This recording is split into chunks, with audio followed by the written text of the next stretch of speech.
একটা বিষয়ের আলোচনা শুরু করেছিলাম।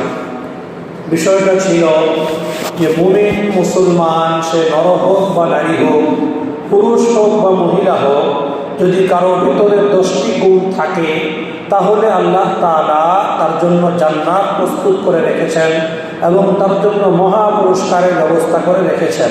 এই আলোচনা আমরা গত জুমায় শুরু করেছিলাম, সেই ধারাবাহিকতা আলোচনা আমরা শেষ করব।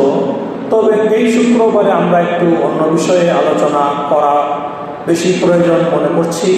এই জন্য ওই ধারাবাহিকতাকে বাদ রেখে আজকে আমরা অন্য একটি বিষয় আলোচনা শুনব। আল্লাহ আমাদের তৌফিক দান করে। তো আজকে আমাদের আলোচনার মূল বিষয় হলো,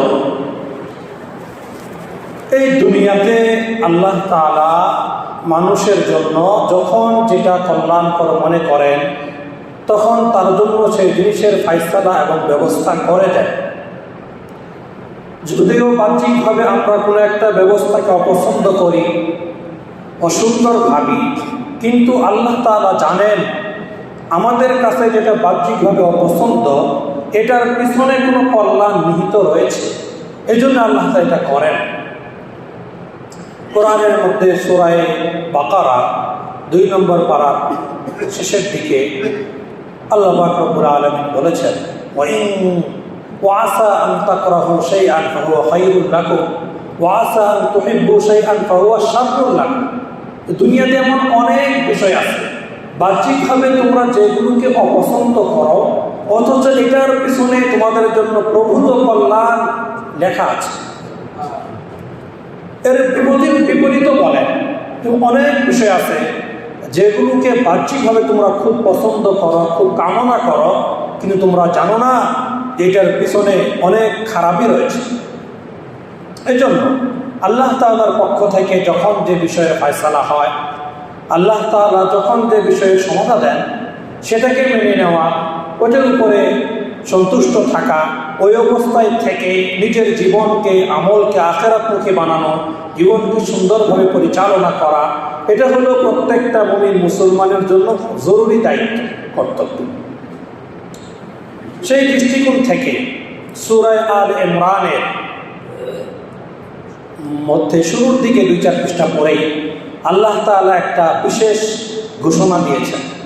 নবী করিম সাল্লাল্লাহু আলাইহি ওয়াসাল্লাম খন্দকের যুদ্ধে যখন মদিনার চতুর্পাশে পরিখা খনন করতেছিলেন, গর্ত খনন করতেছিলেন, যাতে করে মক্কার ভিতরে এসে কাফের মুশরিকরা সরাসরি আক্রমণ করতে না পারে, ঠিক ওই মুহূর্তে পরিখা খনন করার সময়ে একটা সামনে বড় পাথর মানে মাঝখানে পড়ে যায়।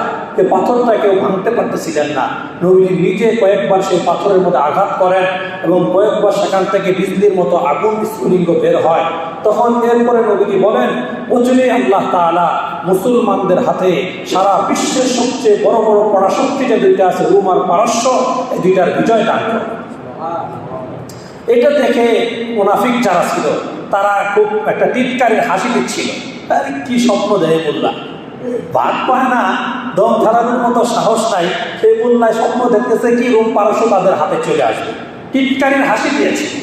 তখনই আল্লাহ তাআলা এই আয়াত নাজিল করেছেন, বলেছেন, কুল, হে নবী আপনি বলে দেন, আল্লাহুম্মা মালিকাল মুলকি তুতিল মুলকা মান তাশা ওয়া তানজিউল মুলকা মিম্মান তাশা।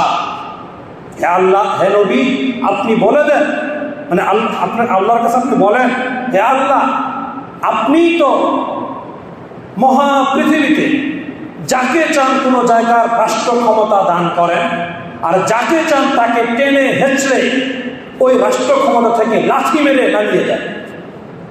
এটা কার কথা? কোরআনের কথা, আল্লাহ তাআলা বলছেন। এটা কোনো ভুল আছে কোনো এখানে?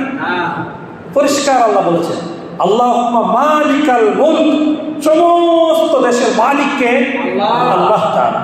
তিনি বলতেছেন তুতিল মুলকা মান তাশা, আর তিনি যাকে চান তাকে রাজত্ব, রাষ্ট্র ক্ষমতা দান করেন। ওয়া তানজিউল মুলকা মিম্মান তাশা, যার জন্য চান তার থেকে রাষ্ট্র ক্ষমতা ছিনিয়েও নেন। সম্পূর্ণ কার হাতে? আল্লাহর হাতে। এখানে কারো কোনো হাত নাই, সম্পূর্ণ আল্লাহর হাতে এটা। এরপরে কি বলেন, ওয়া তুইজ্জু মান তাশা ওয়া তুযিল্লু মান তাশা বিয়াদিকাল খায়র। যে কাউকে যদি সম্মান দিতে হয়, আল্লাহ তাআলা যাকে সম্মান দিতে চান তাকেই সম্মানিত বানান, আর আল্লাহ যাকে বেইজ্জত করতে চান তাকে চির লাঞ্ছিত আর বেইজ্জতি করেন, সারা পৃথিবী মিলেও তাকে আর সম্মান দিতে পারে না। কোরআনের ঘোষণা, কোনো সন্দেহ নেই। এই কোরআনের বাণী যদি আমরা মানি, বিশ্বাস করি, তাহলে তো আল্লাহর প্রতি আমাদের আমলের আগ্রহ, আল্লাহর প্রতি আমাদের ভালোবাসা, আল্লাহর প্রতি আমাদের ঈমান আরো বেশি বেড়ে যাওয়ার কথা। কথা ঠিক কিনা? যে ক্ষমতায় বসাইতে পারেন কে? আল্লাহ তাআলা। দীর্ঘ 16 বছর কত মানুষ কতভাবে চেষ্টা করেছে, কেউ তো সফল হয় নাই। কেন? আল্লাহ চান নাই? আল্লাহ চেয়েছেন এই জালেমের মাধ্যমে আমাদের যারা সাধারণ মুসলমান আমাদেরকে আখিরাতমুখী করবে, আমাদেরকে শিক্ষা দিবে। এই জন্য আল্লাহ আমাদের উপর দীর্ঘ 16 বছর এরকম একটা কি বলে এটা বড় একটা আজদাহা চাপিয়ে দিয়েছে। আমরা যদি শিক্ষা গ্রহণ না করি, এর থেকে আরো বড় কোনো জালেম আল্লাহ আমাদের উপর চাপিয়ে দিবেন। বনী ইসরাঈলের উপর আল্লাহ তাআলা ফিরআউনকে চাপিয়ে দিয়েছিলেন। বিভিন্ন যুগে বিভিন্ন মানুষদেরকে আল্লাহ তাআলা শিক্ষা দেওয়ার জন্য তাদের বিরুদ্ধ শক্তি, সেটাকে আল্লাহ তাআলা শক্তিশালী করে দিয়েছেন, চাপিয়ে দিয়েছেন। কেন? যেন অন্য সাধারণ মানুষগণ আল্লাহমুখী হয়, আল্লাহর দিকে ফিরে যায়, আল্লাহকে ডাকে, আল্লাহর মহব্বত ভালোবাসা অন্তরে বৃদ্ধি পায়। এই জন্য আল্লাহ তাআলা কোনো সময় কোনো এলাকায় অপশক্তিকে ব্যাপক ক্ষমতা দান করেন, কিন্তু আমরা তো বুঝি না। বাহরহাল, তো এই যে একটা ক্ষমতায় বসানো, ক্ষমতা থেকে নামানো, কাউকে সম্মান দেওয়া, কাউকে বেইজ্জত করা, সম্পূর্ণ কার হাতে? আল্লাহর হাতে। আল্লাহ প্রশ্ন ওইটাই উত্তর এটা। দেখুন প্রশ্ন আসবে, আল্লাহর হাতেই যদি হয়ে থাকে তা আল্লাহ জেনে শুনে হুজুরদের, দিনদার মুসলমান মানুষদের এত কষ্ট রাখলেন কেন 16 বছর? ওই যে শিক্ষা দেওয়ার জন্য। কি জন্য রাখছেন? শিক্ষা দেওয়ার জন্য, এবং জালেমকে সর্বোচ্চ শাস্তির সম্মুখীন করার জন্য। কারণ কোনো একটা জিনিসকে যত উপরে উঠিয়ে নিক্ষেপ করা হবে, ওইটা আঘাত বেশি পাবে। কাছে থেকে ছেড়ে দিলে তেমন কিছু হবে না। একটা কাচের জিনিস যত উপরে উঠায় ছাড়বেন, ওটা বেশি চূর্ণ বিচূর্ণ হবে। আর কাছে থেকে যদি ছেড়ে দেন, হয়তো একটু কোনাকানি ভাঙবে, তেমন কোনো ক্ষতি হবে না। এই জন্য আল্লাহ তাআলা জালেমকে চূড়ান্ত পর্যায়ে শিক্ষা দেওয়ার জন্য দীর্ঘ 16টি বছর তাকে সুযোগ দিয়েছে, রশি ঢিল দিয়েছেন, চলতে থাকো। গোটা কার কাছে আছে? আমার কাছে। এই ঢিল পেয়ে জালেমরা অনেকেই মনে করে যে আমাদের মনে হয় আর পশ্চিমকালেও এই অবস্থা থেকে মানে নামতে হবে না, অবক্ষয় হবে না, এটা মনে করে, যার ফলে তারা আরো বেশি জুলুম নির্যাতন করতে থাকে। বাহরহাল, তাহলে বলছিলাম এই জালেমকে দূর করার জন্য আল্লাহ তাআলা মানুষদেরকে ব্যবহার করেন। আল্লাহ তাআলা মানুষদেরকে ব্যবহার করেন, বিভিন্ন সময় বিভিন্ন মানুষদেরকে ব্যবহার করে থাকেন। যাদেরকে ব্যবহার করে তারা যদি ইখলাসের সাথে ভালো নিয়তে নিজেদেরকে ব্যবহার করে, এরপর আল্লাহ তাদেরকে নেকি দান করেন।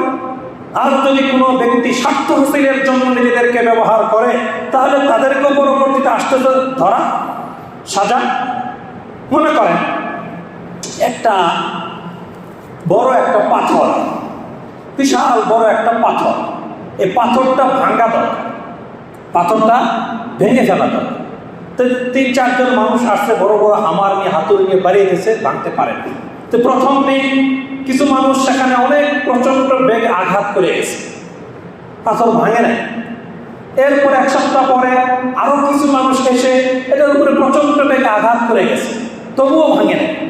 এবার তৃতীয় আরো 1 সপ্তাহ পরে আরো কিছু মানুষ এসে সকলের শক্তি একত্রিত করে প্রচন্ড বেগে যখন আঘাত করেছে, এবার পাথর ভেঙে টুকরো টুকরো হয়েছে। এবার আপনারা বলেন, বাহ্যিকভাবে এই পাথর ভাঙলো কারা? তৃতীয় গুরু। কিন্তু পিছনে যে গুরু আগে 2 সপ্তাহ মেহনত করে গেল, তাদের কি পাথর ভাঙার ব্যাপারে কোনো অবদান নাই? কথা বলেন, কিভাবে আছে? প্রথম জন বেরেনোর দ্বারা পাথরটা কিছুটা নরম হয়েছে, কিছুটা হালকা হয়েছে।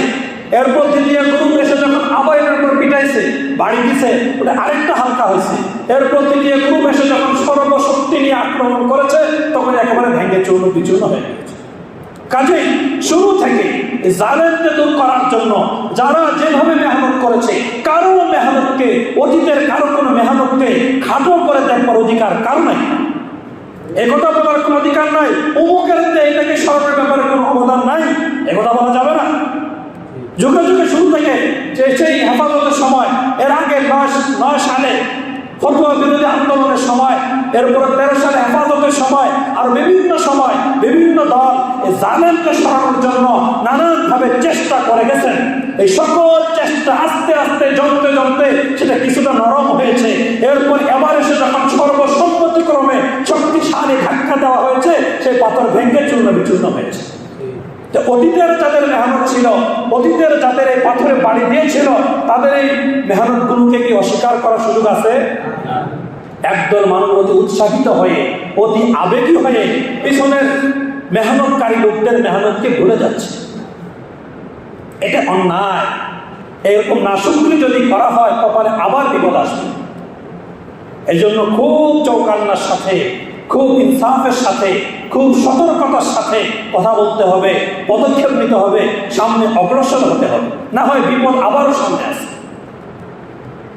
কথা বুঝে আসতেছে ক্লিয়ার? বুঝার চেষ্টা কর। আমি যেটা শুরু করেছি আজকের আলোচনা, যে ক্ষমতায় বসানো এবং ক্ষমতা থেকে নামানো দুইটাই কার হাতে? আল্লাহর হাতে। যুগে যুগে যারা ক্ষমতা বসার পরে ক্ষমতার অপব্যবহার করেছে, ক্ষমতার অবমূল্যায়ন করেছে, আল্লাহ তাআলা তাদেরকে চরম শাস্তির সম্মুখীন করেছে। একদম যদি শুরু থেকে আসেন, মানে একদম আগের যুগের ঘটনা থেকে যদি আসেন, ফেরাউন এর আগে হযরতে ইব্রাহিম আলাইহিস সালামের উপরে নমরুদ কত পাশবিক নির্যাতন করেছে, কত অত্যাচার করেছে, আগুনে নিক্ষেপ করেছে, কত ধরনের ক্ষমতার অপব্যবহার সে করেছে। টিকতে পেরেছে? নমরুদের পরিণতি কি হয়েছে? একেবারে চির ধ্বংস। কিভাবে ধ্বংস হয়েছে শুনছেন না? জানেন সে ঘটনা আপনারা। এরপরে ফেরাউনের কাছে আসেন মুসা আলাইহিস সালামের উম্মত বনি ইসরাঈল, তাদের বিরুদ্ধে ফেরাউন কত নির্যাতন করেছে, কত জুলুম অত্যাচার করেছে, কত ধরনের কষ্ট দিয়েছে, তাদের মুখকে স্বাধীনভাবে কথা বলাকে রুদ্ধ করে দিয়েছে। ফেরাউন কিভাবে ধ্বংস করছে মনে নাই? ওই যে নদীতে ডুবায় মারলো না, ঘটনা সেটা ভিন্ন, সেটা বলা উদ্দেশ্য না আমার আজকে। বাহারা যুগে যুগে যারাই নাকি জুলুম করেছে, ক্ষমতার মসনদে বসার পর ক্ষমতার অপব্যবহার করেছে, তাদের কপালে দুর্গতি এসেছে। যারাই ক্ষমতার অপব্যবহার করেছে তাদের কপালে দুর্গতি এসেছে। এটা আল্লাহর বিধান, আসবেই আসবে, আজ নয় কাল। আপনি যতই আশা করেন, টার্গেট করেন 41 সাল পর্যন্ত আপনি ক্ষমতা টিকাবেন, কিন্তু আল্লাহ যদি না চায় 41 সালকে আর একদিনও টিকতে পারবে। এটা আল্লাহর সিদ্ধান্ত এরকম। কারণ আমাদের সকলের একজন কি আছে? মালিক নাই। যখন গত সপ্তাহে শেষের যে কঠিন পরিস্থিতি চলতেছিল, সারা দেশে কত মানুষের চোখের পানি ঝরেছে, কত মা বোনরা রোজা রেখে আল্লাহর কাছে কান্নাকাটি করেছে, এরকম কঠিন পরিস্থিতি থেকে আমাদের উত্তোলন করে। কেন মালিক তো একজন আছে। বাহ্যিকভাবে মনে হইতেছিল আমাদের বাঁচার কোনো উপায় নেই, কোনো উপায় নেই, কিন্তু একজন আছে তো।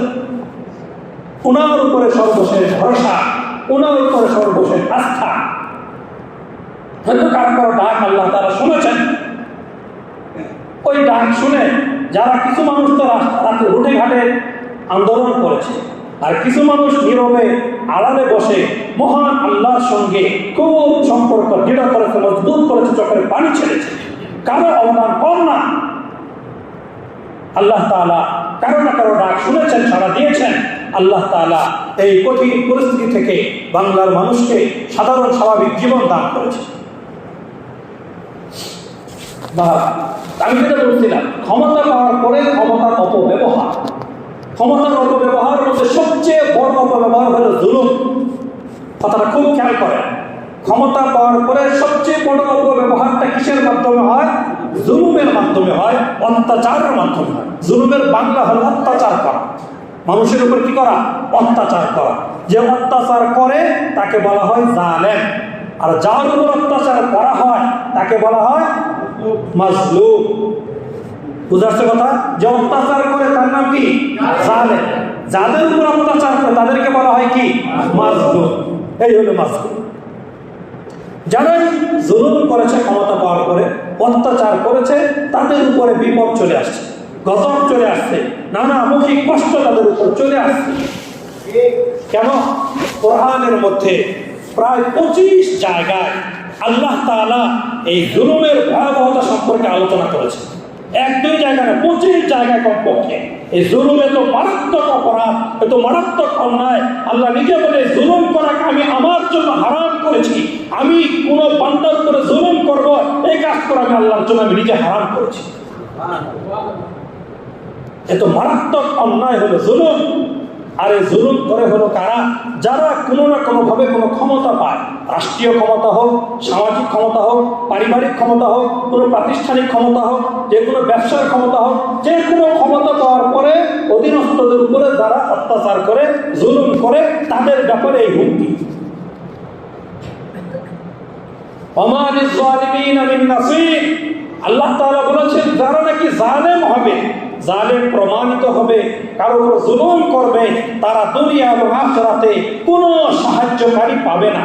কোরআনের ঘোষণা, ওমা লিয-যালিমিনা মিন নাসীর। জালেমদের জন্য কোনো কি নাই? নাসীর নাই, মানে সাহায্যকারী নাই। অন্য আয়াতে বলেছেন জালেমদের জন্য কোনো শফিঈ নাই, সুপারিশ করে নেওয়া পরকালে কেউ থাকবে না। আপনি যদি কারো উপর কোনো না কোনো ভাবে জুলুম করে থাকেন, আপনি মনে রাখবেন যে মাজলুম হয়েছে, আপনার কারণে যে জুলুমের শিকার হয়েছে, হয়তো ওই ব্যক্তির প্রতিবাদ করার মতো কোনো ক্ষমতা ছিল না। প্রতিবাদ তো বহু দূরের কথা, স্বাধীনভাবে মুখে বলবে এই অধিকারটা পর্যন্ত ছিল না। মনে রাখেন আপনার জন্য পরকালে কেউ সাহায্যকারী এবং সুপারিশকারী থাকবে না। আল্লাহু আকবার। অন্য আয়াতে আল্লাহ তাআলা বলেছেন জালেম যারা হবে, কোনোভাবে যারা কারো উপর জুলুম করবে, আল্লাহ তাআলা তাদেরকে এই দুনিয়াতেই কঠিনভাবে পাকড়াও করবে, এমনভাবে ঘাড় চেপে ধরবে, ঘাড় মটকিয়ে দিবে, আর ঘাড় সোজা করে দাঁড়াবার শক্তি তার থাকবে না। এই জন্য ক্ষমতা পাওয়ার পরে ক্ষমতার অপব্যবহার করা, জুলুম করা, এটা মারাত্মক অপরাধ। এই ব্যাপারে খুব সতর্ক থাকা চাই। এক হাদিসের মধ্যে নবী বলেছেন, ইত্তাকি দাওয়াতাল মাজলুম। হে আমার উম্মতেরা, তোমরা মাজলুমের বদদুয়া থেকে নিজেদেরকে বাঁচিয়ে রাখো। কোন মাজলুম যদি নীরবে মহান আল্লাহর সঙ্গে জালেমের বিরুদ্ধে নালিশ করে, জালেমের বিরুদ্ধে অভিশাপ করে, তার নিস্তার নাই 2 দিন আগে আর পরে। শুনেছেন এখন কত কিছু, আয়না ঘরে বসে কত মানুষ কত নির্যাতিত হয়েছে, কত রকম কষ্ট পেয়েছে, কত মানুষ গুম খুন হয়েছে, কোনো হদিস নাই। তাদের আত্মীয় স্বজনরা, তাদের মা বোনরা, তাদের অধীনস্থ বিবি বাচ্চারা কতটা মাজলুম হয়ে আল্লাহর কাছে ফরিয়াদ করেছে। এই ফরিয়াদ কি বৃথা যাবে? হতে পারে না, বৃথা যেতে পারে না। কোরআন হাদিস মিথ্যা হয়ে যাবে যদি বৃথা যায়। বাকি সময় আল্লাহ তাআলার ফয়সালা হুটহাট না, ধীরস্থির। তড়িঘড়ি কোনো ফয়সালা আল্লাহ তাআলা করেন, ধীর দেন, সুযোগ দেন, না জানি একটু ফিরে আসে কিনা, না জানি একটু হেদায়েত হয় কিনা, এই সুযোগ দেন। আল্লাহু আকবার। এক হাদিসের মধ্যে নবী করিম সাল্লাল্লাহু আলাইহি ওয়াসাল্লাম বলেছেন, আয-যুলমু যুলুমাতুন ইয়াওমাল কিয়ামা। এই যে জুলুম অত্যাচার যে করবে কারো উপরে, এটা পরকালে তার জন্য মহা অন্ধকার হয়ে প্রকাশ পাবে, বিশাল বড় অন্ধকার হয়ে প্রকাশ পাবে। নূরুহুম ইয়াসআ বাইনা আইদিহিম ওয়া বিআইমানিহিম ইয়াকুলুনা রাব্বানা আতমিম লানা নূরানা। যারা ঈমানদার তাদের পরকালে পথ চলার জন্য সামনে আলো থাকবে, টর্চ লাইটের ব্যবস্থা থাকবে, এই আলো দেখে তার সামনে চলতে থাকবে। আর যারা জালেম হবে, মুসলমান হোক বা কাফের হোক, যদি কেউ জুলুম করে, পরকালে এমন অন্ধকারে নিমজ্জিত হবে, এক কদম সামনে চলার মতো কোনো সুযোগ থাকবে না। আল্লাহ আমাদের সবাইকে এই জালেমের কাতার থেকে বের হয়ে আসা তৌফিক দান করে। অনেকে বুঝে না বুঝে, ভুলে, বিভিন্ন লোভে, নানান কারণে এই জালেমদের কাতারে নিজেদের নাম লিখিয়েছে। তাদেরকে বাঁচার কোনো উপায় নাই? আল্লাহর কাছে খাটে দিলে তওবা করবে, অন্য অপরাধ থেকে ফেরত আসবে, কারো হক নষ্ট করে থাকলে তার কাছে গিয়ে মাপ চাবে, বাস্তাই তো আল্লাহ মাফ করে। রাস্তা তো আছে। ইসলাম এমন না যে রাস্তা একেবারে বন্ধ হয়ে গেছে, মরণের আগ পর্যন্ত রাস্তা খোলা আছে। যখন মৃত্যুর ফেরেশতা দেখবেন তখন আর রাস্তা বন্ধ, আর খোলা নেই। মৃত্যুর ফেরেশতা দেখার আগ পর্যন্ত আপনার মনকে ক্লিয়ার করেন, আপনার মন থেকে সকল খারাপ ক্ষতির চিন্তা ভাবনা, জুলুমের যা কিছু ছিল সব কিছু আল্লাহর সঙ্গে ভালোভাবে তওবা করে ধুয়ে পরিষ্কার করে দেন। আপনার কারণে যাদের হক নষ্ট হয়েছে, যাদের উপর জুলুম করেছেন, তাদের কাছ থেকে ক্ষমা চান। অর্থনৈতিক ক্ষতি করে থাকলে অর্থনৈতিক জরিমানা দেন, তাহলে আল্লাহ মাফ করবে। বা এই জুলুম মহা অন্যায়, মস্ত বড় অপরাধ হয়ে জুলুম। এই জুলুম যারা করবে তাদের এই জুলুমের মধ্যে আরো, এই জুলুমের মধ্যে সবচেয়ে বড় জুলুম কোনটা জানেন? কোনো মানুষকে অন্যায়ভাবে হত্যা করা, সে মুসলমান হোক অথবা কাফের হোক, কোনো মানুষকে অন্যায়ভাবে হত্যা করা, এটা সবচেয়ে বড় জুলুম। যারা ক্ষমতাসীন ছিল তারা যদি করে থাকে, তারা সবচেয়ে বড় জুলুম করছে। এখন যারা প্রতিশোধের বশবর্তী হয়ে হত্যা করতেছে, তারাও সবচেয়ে বড় জালেম হবে। কথা ক্লিয়ার? আল্লাহ তাআলা সূরা মায়েদার মধ্যে পরিষ্কার বলেছেন, আমান কাতালা নাফসান বিগাইরি নাফসিন আও ফাসাদিন ফিল আরদ ফাকান্নামা কাতালান নাস জামিআ ওয়া মান আহইয়াহা ফাকান্নামা আহইয়ান নাস জামিআ। আল্লাহর ঘোষণা। আল্লাহ তাআলা বলতেছেন, যে ব্যক্তি এই দুনিয়ার মধ্যে কাউকে অন্যায়ভাবে হত্যা করবে অথবা পৃথিবীর মধ্যে কোনো জায়গা বিশৃঙ্খলা তৈরি করবে, অরাজকতা সৃষ্টি করবে, সে যেন সারা দুনিয়ার সকল মানুষকে হত্যা করে দিবে। আল্লাহর কথা, একজনকে হত্যা করার দ্বারা আল্লাহ বলতেছেন সে যেন সারা দুনিয়ার সকল মানুষকে হত্যা করে দেবে। আর সে একজনকে জানে বাঁচালো, একজনকে হত্যা হওয়া থেকে সে বাঁচিয়ে দিল, সে কেমন যেন সারা দুনিয়ার সকল মানুষকে বাঁচিয়ে দিল। কত বড় অপরাধ এটা, মানুষকে হত্যা করা। কাজে এই কাজ জালেম করছে ভুলে, এখন আমি আপনি যদি প্রতিশোধের নাম দিয়ে করতে যাই, আমি তো সেই জালেমই হয়ে গেলাম, তো সমান সমান হয়ে গেলে তার থাকলেও কি পরকালে কি পাবো? এই জন্য সংযত হওয়া চাই, পাগলামি করা যাবে। সব কিছু ধীরস্থির সুন্দরভাবে করতে হবে। পাগলামি করলে বিপদ আসবে, সোজা কথা। তাইলে ক্ষমতা পাওয়ার পরে সবচেয়ে বড় অপরাধ যেটা করে সেটা হলো কি? জুলুম। আর এই জুলুমের মধ্যে সবচেয়ে বড় জুলুম হলো কোনটা? কাউকে অন্যায়ভাবে হত্যা করা। আর মুসলমানদের যদি হত্যা করে কি মারাত্মক হবে? সূরা নিসার মধ্যে 5 নম্বর পারা 12 নম্বর পৃষ্ঠায় আল্লাহ তাআলা বলেন, আমান কাতালা মুমিনান মুতাআম্মিদান, যে ব্যক্তি কোনো মুমিন মুসলমানকে ইচ্ছাকৃতভাবে হত্যা করবে, ইচ্ছাকৃতভাবে অন্যায়ভাবে হত্যা করবে, ওর কোনো অপরাধ নাই, যে অপরাধ করছে ওই অপরাধের বদলে তাকে হত্যা করা লাগে এমন অপরাধ সে করে নাই, হয়তো ছোটখাটো কোনো অপরাধ সে করছে, এমন অবস্থা যে তাকে হত্যা করে ফেলা হয়। আমান কাতালা মুমিনান মুতাআম্মিদান, ইচ্ছাকৃতভাবে কোনো মুমিন মুসলমানকে যদি হত্যা করা হয় কোনো দোষ ছাড়া, ফাজাযাউহু জাহান্নাম, তার ঠিকানা হলো সুজা জাহান্নাম, খালিদান ফিহা, চিরস্থায়ীভাবে জাহান্নামে থাকবে। গাযিবাল্লাহু আলাইহি, আল্লাহ তাআলা তার উপর মারাত্মকভাবে গুসা রাগ হয়ে যান। যদি কোনো মুসলমান বান্দাকে হত্যা করে আল্লাহ তার প্রতি মহা রাগ হয়ে যায়, আল্লাহ যে সহ্য করেন, এই জন্য আল্লাহ গাযিবাল্লাহু আলাইহি, আল্লাহ তার উপর রাগ হয়ে যায়। ওয়া লা'নাহু, আল্লাহ নিজে তার উপর অভিশাপ করতে থাকেন। ওয়া আ'আদ্দা লাহুম আযাবান আযীমা, আর তার জন্য প্রস্তুত রেখেছেন মহা শাস্তি। দেখেন, একজন মুমিনকে যদি কেউ মারে, আল্লাহ তাআলা তার জন্য কয় রকম শাস্তির কথা বলেন? 5 রকম শাস্তির কথা আল্লাহ নিজে বলছেন। এক রকম 2 রকম শাস্তি না, কয় প্রকারের শাস্তি? 5 প্রকারের শাস্তি। যেন আপনার প্রিয়জনকে কেউ কষ্ট দিলে আপনারও যদি কষ্ট লাগে, তা আল্লাহর প্রিয়জন তো হলো আল্লাহর মুমিন বান্দা বান্দীরা, তাদেরকে কষ্ট দিলে কি আল্লাহর কষ্ট লাগবে না? এই জন্য আল্লাহ মহাশাস্তির ব্যবস্থা করেছে। হযরত আশরাফ আলী থানভী রহমতুল্লাহ আলাইহি, ওনার খলিফা খাজা আজিজুল হাসান মজজুব রহমতুল্লাহ আলাইহি, ওনার একটা ঘটনা আমি আকবর কমপ্লেক্সের বড় মুফতি হযরতুল আল্লাহ মুফতি দেলওয়ার সাহেব দামাত বরাকাত মুখ থেকে শুনেছি। উনি বলেছেন যে ওই বুজুর্গ কোনো একটি রাস্তা দিয়ে যাইতেছিল, রাস্তা দিয়ে হাঁটতেছিল, তো হাঁটার পথের মধ্যে পাশ দিয়ে এক যুবক তার প্রেমিকাকে সাথে নিয়ে যাইতেছে। বৃষ্টির দিন ছিল, অনেক সময় দেখা যায় একটু বেখেয়ালি পাটা পড়লে কাদা ছিটকায় যায়। তো ওই বুজুর্গ পা রাখার কারণে সামনে একটু কাদা ছিটকায়ে ওই যুবকের প্রেমিকার জামার মধ্যে লাগছে। ওই যুবক তো মহাক্ষিপ্ত, সর্বনষ্ট করছে।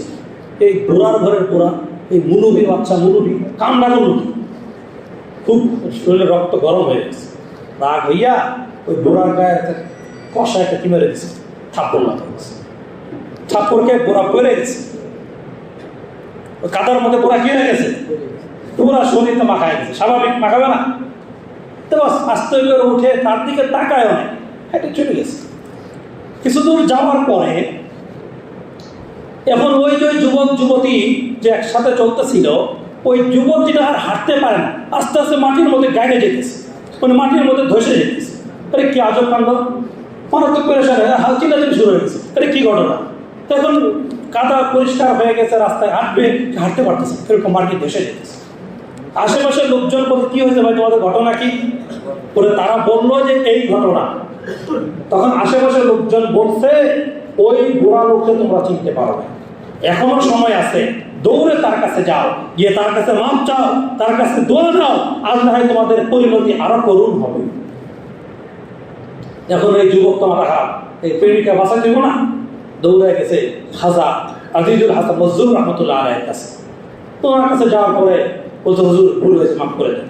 ধারে বেগম এতক্ষণ পরে মাপ চাইতেছে, যখন আমাকে তুমি মাটিতে ফেলে দিয়েছ, ওই পড়া থেকে উঠার আগে আমি আগে তোমাকে মাফ করছি, এরপর আমি ওখান থেকে সোজা হয়ে দাঁড়িয়েছি। শুধু তাহলে আমার এই দশা, সেটা তো ভিন্ন জিনিস। কি বিষয়?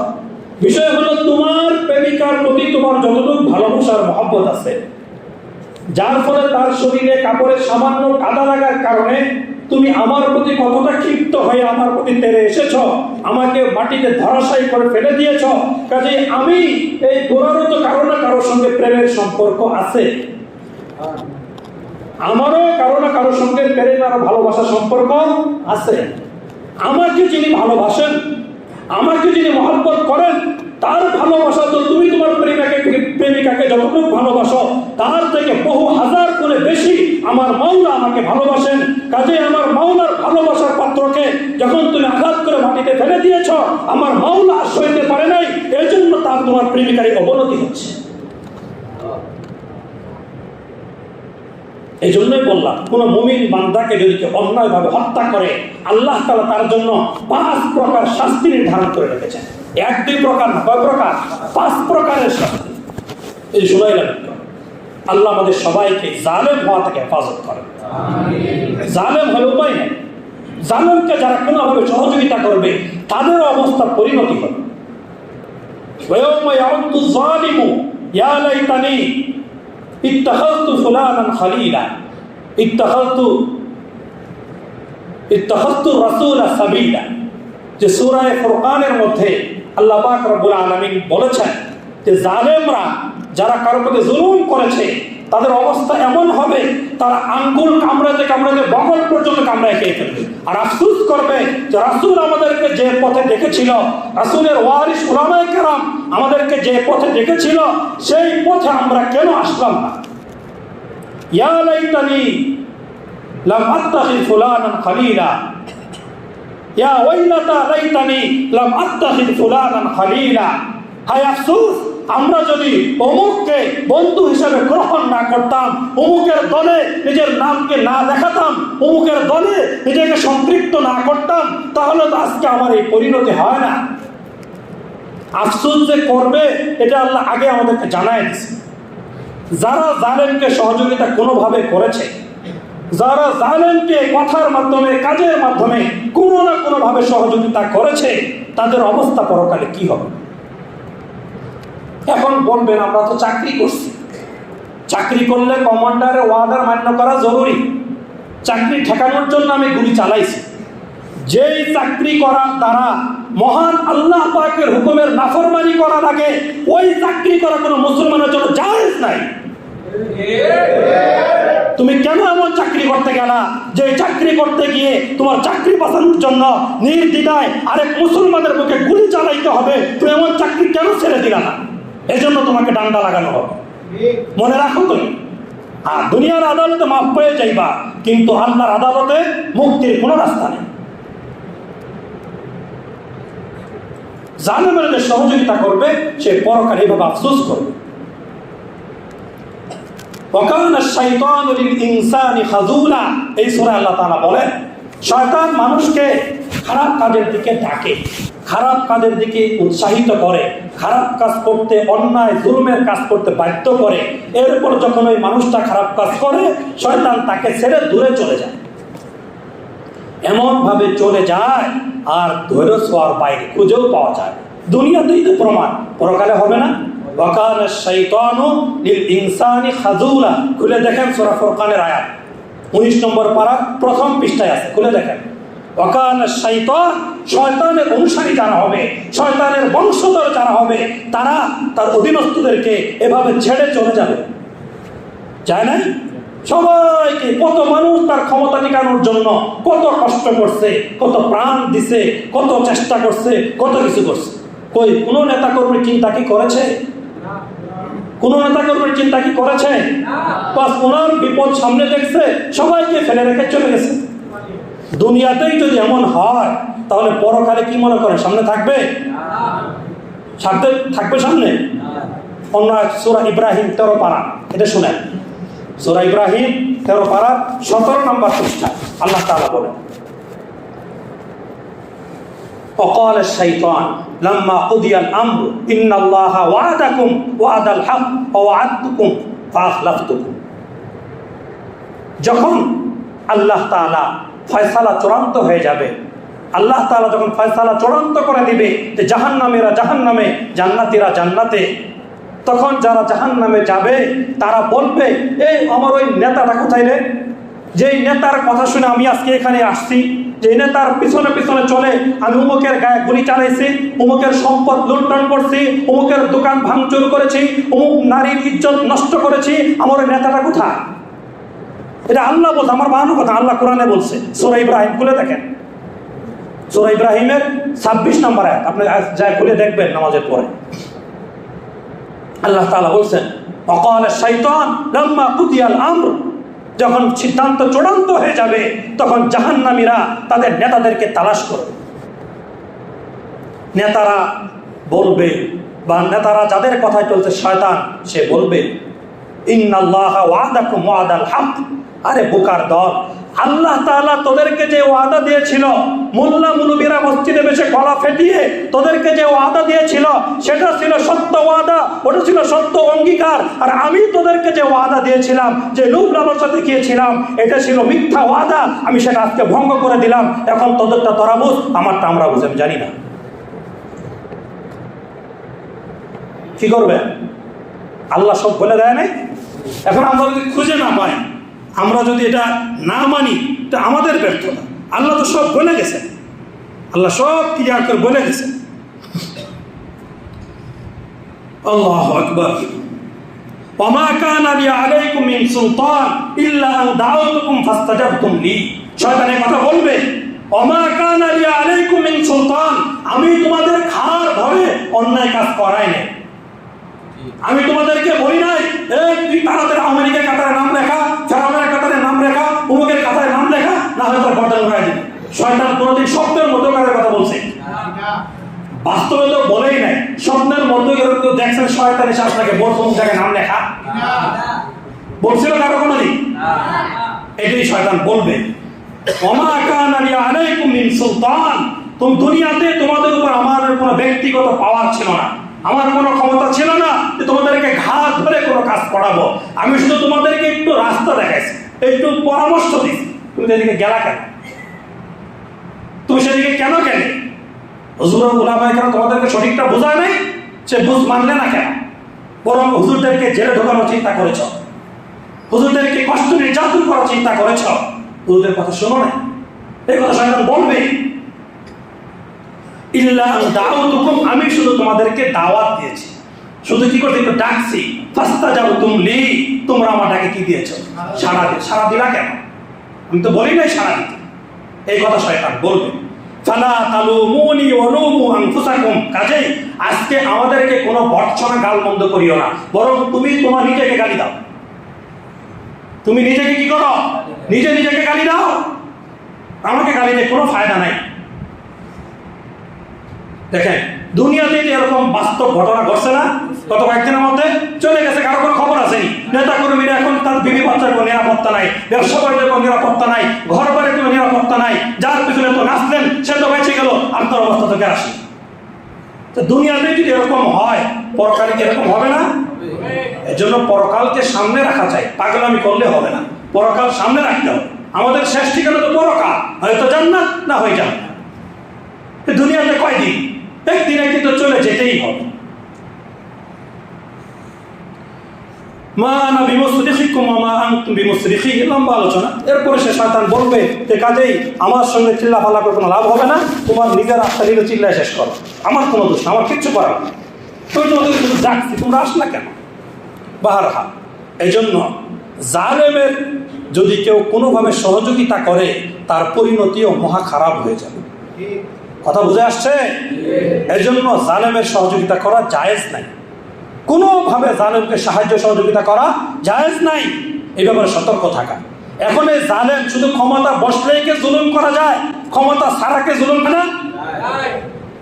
আওয়ামী লীগের ক্ষমতা শেষ হওয়ার পরে সারা দেশে যে পরিমাণ অরাজকতা চলছে, এরা কি ক্ষমতাসীন নাকি ক্ষমতা ছাড়ালো?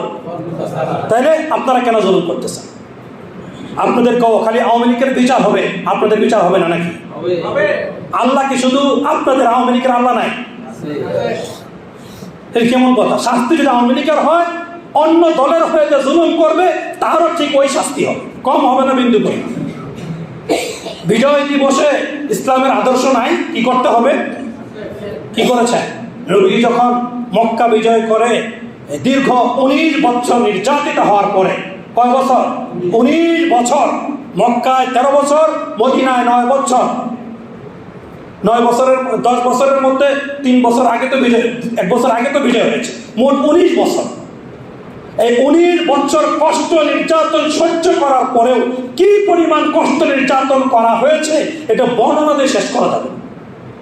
এত কষ্টের পরে যখন আল্লাহ তাআলা নবীর হাকে মক্কা বিজয় দান করছেন, হাদিসের মধ্যে পরিষ্কার লেখা আছে, ইতিহাসের পাতায় পরিষ্কার লেখা আছে, নবীজি এতটা বিনয়ী হয়েছেন যে উটের পিঠে চড়ে নবীজি মক্কায় ঢুকতেছিলেন।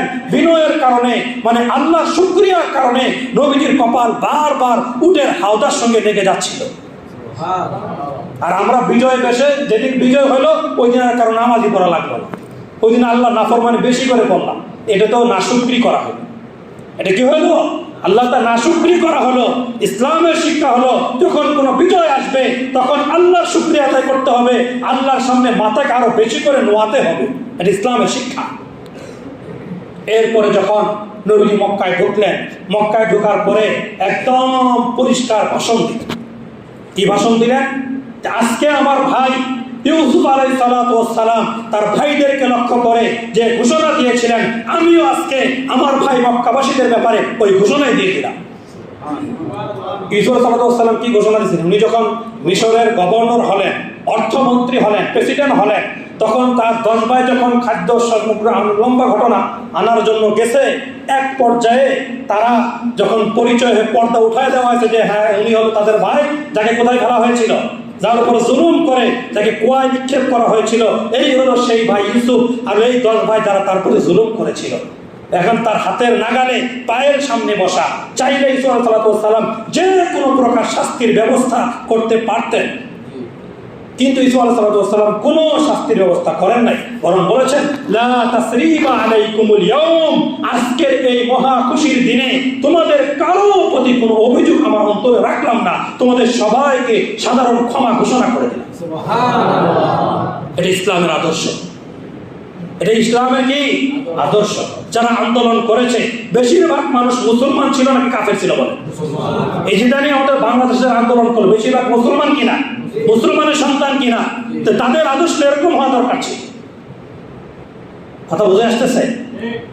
এরপরে বাকি একটা বিষয় আছে, নবীজি ঘোষণা দিয়েছেন যে আজকে যারা অমুক জায়গায় আশ্রয় নিবে, যারা মক্কার বড় বড় লিডারের কথা বলছেন, এদের ঘরে যারা আশ্রয় নিবে এদের কাছ থেকে নিরাপত্তা, এবং বাকিদেরকে লা তাসরিবা আলাইকুম ইয়াউম, সাধারণ ক্ষমা ঘোষণা করা হলো, কারো ব্যাপারে কোনো প্রতিশোধ নেওয়া হবে না, এই ঘোষণা নবীজি দিয়েছেন। তবে যারা দাগী আসামি মারাত্মক পর্যায়ের অপরাধী যারা ছিল, ওই সময় কিছু মানুষ এমন ছিল যাদের ব্যাপারে নবীজি বলেছেন এরা যদি কাবার গিলাফের নিচেও আশ্রয় নেয় তবুও তাদের আশ্রয়ের কোনো ব্যবস্থা করা হবে না, কারা কাবার গিলাফ পূজা করে সেখান থেকে তাদেরকে বের করে এনে তাদেরকে হত্যা করা হবে। এটাও আছে ইসলাম, এটা নবীজি বলেছেন। সবাই গণহারে মাপ না, কথা বুঝতেছেন? কিছু আছে দাগী আসামি, এমন অপরাধ কারো কারো আছে যে অপরাধ মাফ করলে জাতির সঙ্গে গাদ্দারি করা হবে, এমন অপরাধীদেরকে মাফ করা হবে না, ইসলাম তাদেরকে মাফ করে না। ইবনে খাতাল একজন আছে, ওই সময় ছিল ইবনে খাতাল, সে মুক্তি পাওয়ার জন্য কাবা ঘরের গিলাফ ধরে নিচে আশ্রয় দিচ্ছে, তাকে সেখান থেকে টেনে ছেড়ে তাকে হত্যা করা হচ্ছে। কিন্তু আরো কয়েকজন এখনো যারা বিগত ক্ষমতায় থাকা অবস্থায় নানানভাবে সাধারণ মানুষের উপরে জুলুম নির্যাতন করেছে, দাগী আসামি হয়েছে, তাদেরও আইনের আওতায় এনে তাদেরকে কঠিন ফায়সালা তাদের ব্যাপারে বিরুদ্ধে অ্যাকশন নিতে হবে। তবে ব্যক্তিগতভাবে আইন হাতে তুলে নেওয়া যাবে, এটার দেশীয় আইন আছে, আইনি প্রক্রিয়া তদন্ত হবে, এই তদন্তের পরে তাদের সঠিক বিচার হবে, এটা আমরা আশাবাদ। নিজেরা যদি বিচার শুরু করে দেয় আবার বিশৃঙ্খলা তৈরি হবে। কেন? কারণ হলো যখন কয়েকজন যুবক একসাথে হয় তখন কিন্তু শরীরে রক্ত অটোমেটিক কি হয়ে যায়, কথা বলতে অটোমেটিক কি হয়ে যায়, গরম হয়ে যায়। মনে করেন 8-10 জন যুবক এতদিন তারা চুপচাপ ছিল, মুখে কোনো কথা বলতে পারে নাই, এখন তার কোনো বাধা নাই, এখন তারা একত্রিত হয়ে কোনো দিকে সুস্থ আক্রমণ করবে, যেখানে মানে অপরাধী হলো একজন, কথার কথা ফ্যামিলির একজন অপরাধী, তাকে তারা বকাঝকা করবে বা তার কোনো ক্ষয়ক্ষতি করলে করবে। দেখা যায় ওই অপরাধীর ছোট ছোট বাচ্চা, অপরাধীর বোন, অপরাধীর বিবি, অপরাধীর অন্যান্য হালাল ব্যবসায়ী প্রতিষ্ঠান ওগুলো ধ্বংস করে দিতেছে। এটা কি জুলুম না? কথা বলেন, জুলুম না? এটা কি অন্যায় না? এটা ইসলাম সমর্থন করেনি, আর কোনো ক্ষমতাসীন করে এটাকে সমর্থন করেনি। এখন যাদের নেতৃত্বে স্বাধীন হয়েছে তারা এটাকে সমর্থন করতেছে, আমরা এটা কেন করি? অপরাধী একজন হয়, তাকে আমরা আইনের আশ্রয় গ্রহণ করি, তাকে ধরে রাখি, আইনের কাছে পাঠাই, তাকে কেন্দ্র করে তার প্রতি পরিবার সবাইকে ধ্বংস করে দেওয়া, এটা তো মারাত্মক অন্যায়, তো জুলুম, এটা করা যাবে। আল্লাহ তার কোরআনের মধ্যে বলেছেন, এই সূরা নাহলের শেষ পৃষ্ঠা 14 নম্বর পারা সর্বশেষ পৃষ্ঠা, ওয়াইন আকাবতুম ফাআকিবু। আজকে একটু লম্বা হবে, অসুবিধা হবে না কোনো? আজকে 2-4 মিনিট কথা লম্বা হইতে হবে, আমরা আপনাদের এই বিষয়গুলো জানা জরুরি। আল্লাহ তাআলা এখানে বলছেন ওয়াইন আকাবতুম ফাআকিবু বিমিসলি মা উকিবতুম বিহি। আয়াতটা কিসের আয়াত? উহুদের যুদ্ধে নবীর চাচা হযরতে হামজা রাদিয়াল্লাহু তাআলা আনহু, ওনাকে নির্মমভাবে শহীদ করা হয়েছে। আবু সুফিয়ানের স্ত্রী, আবু সুফিয়ান তো পরবর্তীতে ইসলাম গ্রহণ করেছে, ওই সময় সে কাফের, স্ত্রী হিন্দা, সে নবীর চাচা হামজা রাদিয়াল্লাহু বুক ফেড়ে ভিতর থেকে কলিজা বের করে টুকরো টুকরো করে দাঁতে চিবিয়েছে, নবীর চাচার নাক কেটেছে, নবীর চাচার কান কেটেছে, এগুলো তারা মালা বানাইছে, গলায় ঝুলিয়েছে, মানুষকে দেখিয়েছে। কি পরিমাণ নির্যাতন করা হয়েছে চিন্তা করতে পারেন? এই অবস্থা যখন নবীজি দেখছেন, নবীজি অনেক বেশি কষ্ট পাইছে। নবীর আপন চাচা তো, রক্তের অংশ তো, অনেক বেশি কষ্ট পাইছে। নবীজি তখন বলছেন যে আমি আমার চাচাকে এরকম নির্মমভাবে শহীদ করার কারণে একজনের বদলায় কমপক্ষে 70 জনকে, তাদের 70 জনকে আমি এই পরিণতি করে ছাড়ব। কসম করে বলছেন নবীজির কথা, আমি কসম করে বলি তাদের 70 জনের এর থেকে খারাপ পরিণতি করে ছাড়বো। এতটা কষ্ট পেয়েছেন নবীজি রাহমাতুল লিল আলামিন, তিনি কখনোই রাগ হন না, এতটা কষ্ট পেয়েছেন। সাথে সাথে আল্লাহ তাআলা আয়াত নাযিল করেছেন, ওয়া ইন আকাবতুম ফাআকিবু বিমিসলি মা উকিবতুম বিহি। আল্লাহ তাআলা বলেন, হে নবী, আপনি কারো থেকে যতটুকু জুলুমের শিকার হবেন, যতটুকু অত্যাচারের শিকার হবেন, আপনি যদি প্রতিশোধ নিতে চান, একদম মেপে, ফিতা দিয়ে মেপে, পাল্লা দিয়ে মেপে ঠিক ওই পরিমাণ প্রতিশোধ নিতে পারেন। চুল পরিমাণ বেশি করলে আপনিও জালেম হয়ে যাবেন। কোরআনের আয়াত এটা। এখন আমি বিগত কয়েক বছরে কারো দ্বারা জুলুমের শিকার হয়েছি, মনে করেন 100 টাকা, কথা বুঝেন? আমি যখন ক্ষমতায় আসলাম, যারা জুলুম করেছিল তারা হেরে গেল, তখন আমি তাদেরকে 1000 টাকা ক্ষতি করলাম। তাহলে কি বরাবর হইল? তাহলে আমি কি থাকলাম? জালেম না মাজলুম? তাহলে কোরআনের ফায়সালা এটা। তা আমি কি করতেছি? আমার মাথায় কি রক্ত? আমি পাগল হয়ে গেছি? আমার কি হুঁশ নাই? আমার কি মরতে হবে না? নাকি দুনিয়া সব আমি পেয়ে গেছি? দুনিয়ার সব আমার হাতে চলে আসছে? এখনো তো কিছুই না, কেবল একটা আপদ গেছে। আরো কত আপদ সামনে আসতে পারে এর কোন নিশ্চয়তা আছে? আমি তো পাগলামি করতেছি কেন? কিসের ভরসা? দুনিয়াতেও তো আমার কপালে খারাপই আসতে পারে কিছুদিনের মাথা, আর পরকালে তো আছে। বাহারহাল এই আয়াত যখন নাজিল হয়েছে, তখন নবীজি তো 70 জন মারতে চাইছিলেন একজনের বদলায়। এখন আর মারা যাবে 70 জন? মারলে কয়জনকে মারতে হবে? একজনকে মারতে হবে। এরপরের অংশে নবী আল্লাহ তাআলা বলেন, ওয়া ইন সাবারতুম ফাহুয়া খায়রুল লিস-সাবিরিন, ওয়া ইন সাবারতুম ফাহুয়া খায়রুল লিস-সাবিরিন। আর আপনি যদি ধৈর্য ধারণ করেন, আপনার চাচাকে তারা নির্মমভাবে শহীদ করেছে, শহীদ করার পরেও ক্ষেত্র হয় নাই, তার অঙ্গ হানি করেছে, কলিজা বের করেছে, নাক কান কেটে মালা বানিয়েছে, এরপরেও যদি আপনি ধৈর্য ধারণ করেন, তাদেরকে কিছু না বলেন, তাহলে আল্লাহ তাআলা ধৈর্যশীলদের জন্য মহা পুরস্কারের ব্যবস্থা রেখে দিয়েছেন। এই পরের অংশ নাজিল হওয়ার পরে নবীজি আর কোনো প্রতিশোধ নেন নাই, বরং নবীজি কসম করেছিলেন, কসম ভঙ্গ করে কাফারা দিয়েছেন, তবুও নবী আর কোনো প্রতিশোধ নেন নাই। ইসলামের শিক্ষা না? কোরআনের বাণী কিনা এটা? তাইলে আমরা কেন মানবো? আমরা যদি জুলুমের শিকার হয়েছি, ঠিক আছে, আইনি আশ্রয় নিতে হবে, সঠিক তরিকায় এটার প্রতিশোধ হইতে হবে। আমি ব্যক্তিগতভাবে অরাজকতা তৈরি করলাম, বিভিন্ন জায়গায় ক্ষয়ক্ষতি করলাম, এটা তো মারাত্মক অন্যায় হইতেছে। সবাই এটাকে অন্যায় বলবে, এটা তো ঠিক না। কবিতা পড়ছেন না? কুকুরের কাজ কুকুর করেছে, কামড় দিয়েছি পায়। কুত্তার কাজ কুত্তা আপনার পায়ে কামড় দিছে।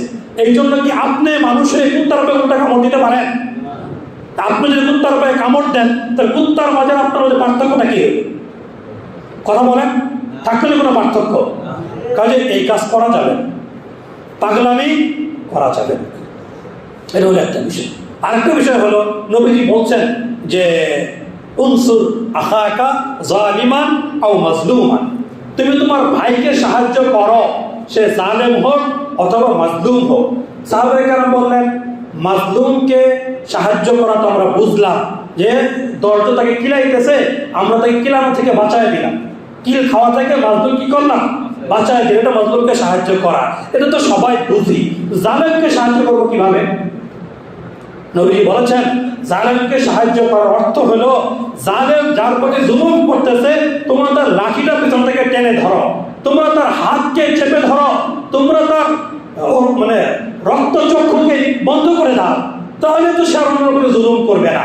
সেটা জুলুম করতে না পারে, তাহলে সে আর জালেম থাকলো না, এটা তার প্রতি সাহায্য। বিগত দিন যারা জুলুম করেছে, জালেমদের হাত ধরার মতো শক্তি বাংলাদেশে কারো ছিল না।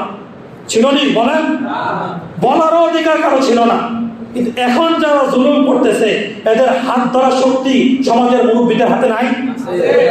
এখন মুরব্বীরা যদি তাদের হাত চেপে না ধরে, তাদেরকে নিয়ন্ত্রণ না করে, তাদেরকে কন্ট্রোল না করে, তাহলে মুরব্বীরাও গুনাহগার হবে। মুরব্বীরাও গুনাহগার হবে।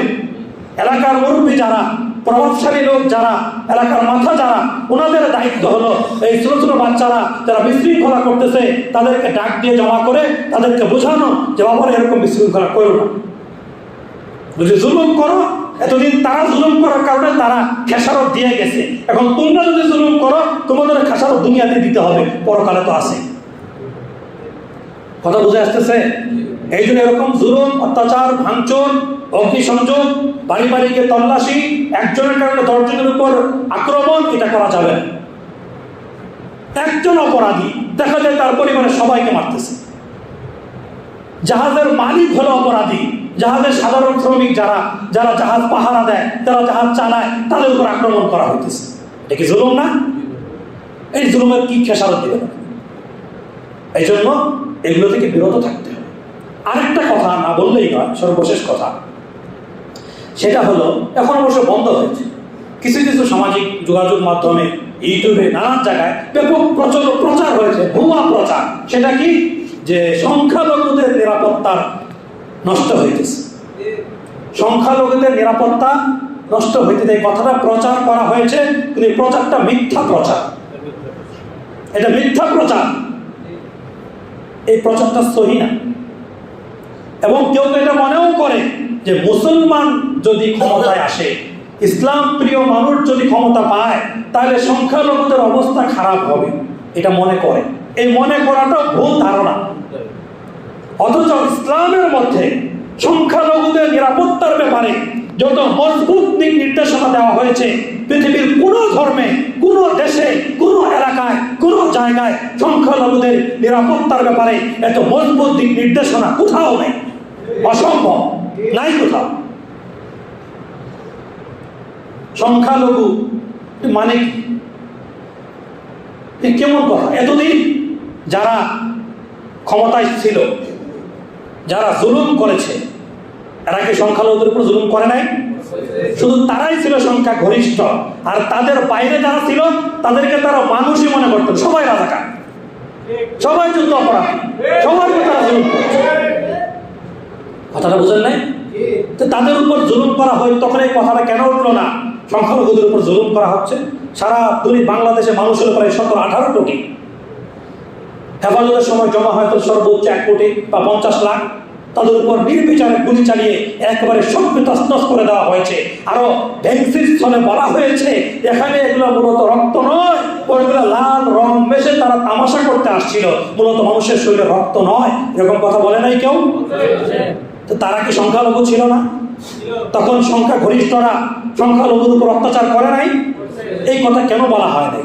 এই কথা কেন প্রচার করা হয় নাই? আর এখন কি সুন্দর করে প্রচার করা হচ্ছে যে সংখ্যালঘুদের না জানি কি হয়। কিছুদিন আগে ফরিদপুরে 3 জন হিন্দু 1 জন মুসলমানকে কিভাবে নির্মমভাবে পিটিয়ে মেরে ফেলছে, খবরে দেখেন নাই, শোনেন নাই? তখন তো এই কথা প্রচার হয় নাই। অর্থাৎ এই ঘটনায় যদি আমাদের পাশের দেশে হইতো, কোন 3 জন মুসলমান যদি 1 জন হিন্দুকে মারত, কি অবস্থা হইতে পারে কল্পনা করতে পারেন না? কি অবস্থাটা হইতো, কি পরিমাণ প্রচার হইতো যে সংখ্যালঘুদের উপর কি পরিমাণ অত্যাচার। ওই সময় সংখ্যালঘু এই কথাটা আসতো। এই জন্যই যার যতটুকু সামর্থ্য আছে এটা প্রচার করা যে ইসলাম যতটুকু সংখ্যালঘুদের নিরাপত্তা দিয়েছে, সংখ্যালঘুদের ব্যাপারে শান্তির ফয়সালা করেছে, অন্য কোন ধর্মে এটা অসম্ভব। নবীজি পরিষ্কার ঘোষণা দিয়েছেন, মান কাতালা মুআহিদান ফালাম ইয়াজিদ রাইহাতাল জান্নাহ, সহিহ হাদিসের ঘোষণা। নবীজি বলেছেন যে ব্যক্তি কোন সংখ্যালঘু মুসলমানদের কাছে নিরাপত্তা চেয়ে চুক্তিবদ্ধ হয়ে ভিসার মাধ্যমে মুসলমান দেশে বসবাস করে, এমন কোন সংখ্যালঘুদের উপরে যদি কেউ আক্রমণ করে, এমন একজনকে যদি কেউ হত্যা করে, ওই ব্যক্তি জান্নাত তো বহু দূরের কথা, জান্নাতের সুঘ্রাণ পর্যন্ত সে পাবে না। নবীজির ঘোষণা এটা। জানেন নাই বিগত কয়েক রাতে মাদ্রাসার তালবে আমরা বিভিন্ন দিনদার মুসলিম ভাইয়েরা মন্দিরের সামনে দাঁড়িয়ে দাঁড়িয়ে পাহারা দেয় নাই? তাহলে কেন এই কথা মিথ্যা প্রচার করা হবে? কেন? বাংলাদেশের সংখ্যালঘুরা যে পরিমাণ স্বাধীন, আমরা সাধারণ মুসলমান যারা সাধারণ জনগণ, বাংলাদেশের নাগরিক, আমাদের ওই সংখ্যালঘুদের সমপরিমাণ স্বাধীনতাও এতদিন ছিল না। সংখ্যালঘুরা যে পরিমাণ স্বাধীনতা পেয়েছিল বাংলাদেশে, আমাদের সংখ্যা গরিষ্ঠ নাগরিক বাংলাদেশে মুসলমান, আমাদের ওই স্বাধীনতাটুকুও ছিল না। তাহলে কেন মিথ্যা প্রচার করা?